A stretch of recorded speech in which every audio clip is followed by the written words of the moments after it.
All right, so it is 100th entry of this ridiculous thing that I'm trying to do to get Stephen Colbert to talk to me about Silmarillion and Tolkien and Middle Earth. So I thought I should do something a little more special today. Um, I'm going to recite some fan fiction. I have never really written much fan fiction, but the first time I read the Silmarillion, after I finished it, I immediately read it again because it was just so much information to process.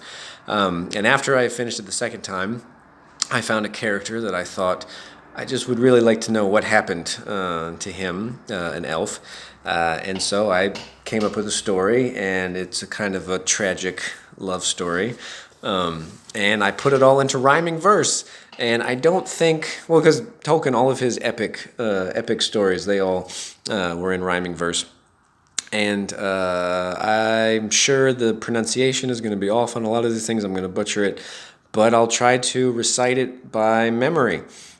So it is called The King of Yesterday. I used the prefixes and suffixes and all that stuff from the language at the back of the Silmarillion. The Aranir, which is the wandering king of old, I thought that sounded good as the king of yesterday. So here we go. Of all the oaths and quests of old, no song is sung nor tale is told. Of Elway's heir, young Elleраid, whose kin were slain at Doriath's raid. Blood-soaked is Feanor's seed, in the doom of Mandos there sealed by greed. For in their siege fell Dior the fair, whose sons were left to Selgorm's servants' care.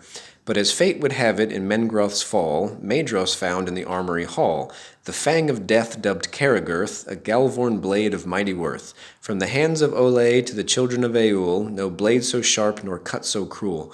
And enchanted it was to bear its master no weight, and so Maedhros, in whom regret was great, cast the blade at the sons huddled near, so the weight of the sword would be deceivingly clear. And it fell like a stone, heavy with fate, as the ignorant servants laughed, having taken the bait. Then left the two in the depths of the wood, a mixture of mercy and pity, having done all that it could.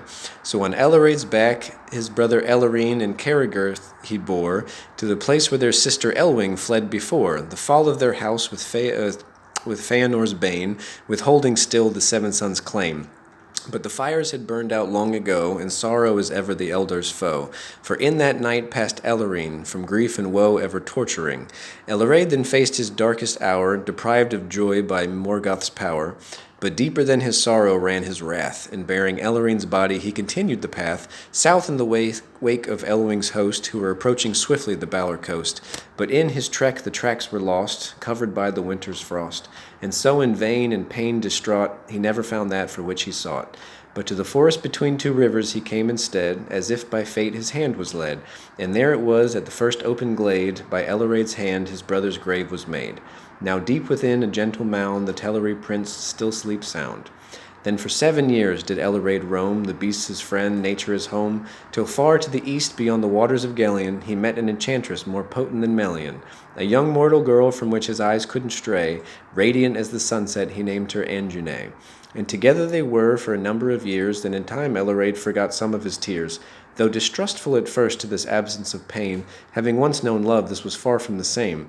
The strange new mixture of excitement and fear, the stir in his heart every time she drew near.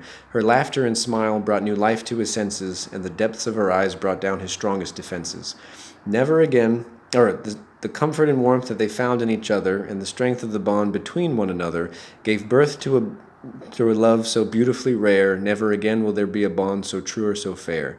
And yet cruel can be fate, the dealer of doom. For less than 2 leagues from Ellarine's tomb, Anjune fell to an orc's rusty blade, a scout from a passing legion in the East Beleriand glade. The lover's last meeting was tender yet brief. At the thought of her death Elleраid cowered in grief, then took her swiftly to Ellarine's mound, where it was sure by no evil would she be found. And as she lay in his arms she sang him a song of the days gone by and the summers long.